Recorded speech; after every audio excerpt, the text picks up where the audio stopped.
Chapter 24. In the first church, the pastor reverted to his abusive past because of jealousy and hunger for power. In the second church, the same happened when the pastor reverted to his past life of violent crime. That violence crescendoed in the previous chapter, followed by intervention from the law. After all of that, my relatives and I all moved to other cities. While I moved to college, some relatives started their own independent churches, and some found faraway churches to attend. Just like with the first church, we thought the second church was merely an isolated case. We would see, however, that the problems were organization-wide. At college, I found a church to join and spent my years studying, praying and participating in church. I fasted for 5 days when I arrived, to stave off any college temptations. At my first church service, I walked into the church through its main entrance. This led to a vast dimly lit room with hundreds of people facing me. My eyes darted between shadowy wooden pews and stark blank stares. I slid on to the end of a seat toward the middle of the congregation. Sitting in the middle was strategic. When song service began, my on-fire status was immediately known because of my demonstrative worship. With much volume, I clapped, shouted, sang, jumped, danced and cried. Being in the middle, I could see dozens of surprised faces turning to see what was happening. I had to act as if I didn't notice, because I was here for God and God alone.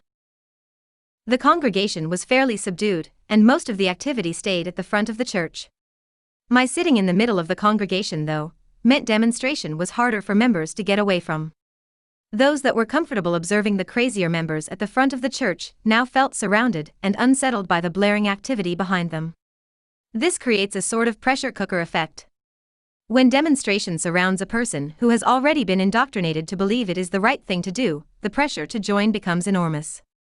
When those pressurizers never give up, service after service, there's nowhere to go.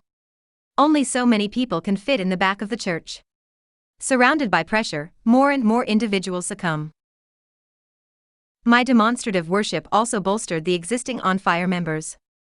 It felt like we were working together to lift the subdued congregation, even though our interactions never went beyond fleeting glances.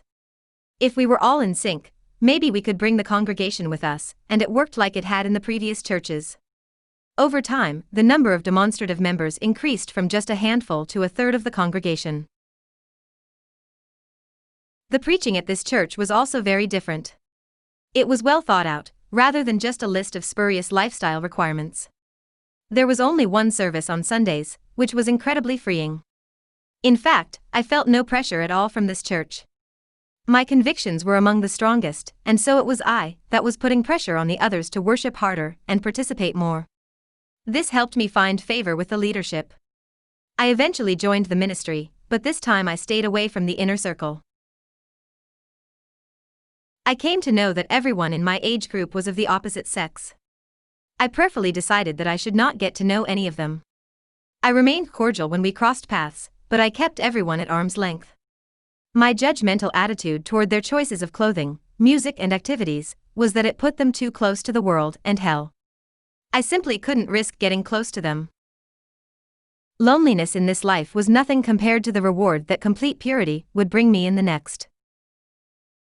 Next, I find my future spouse and we start thinking about missionary work.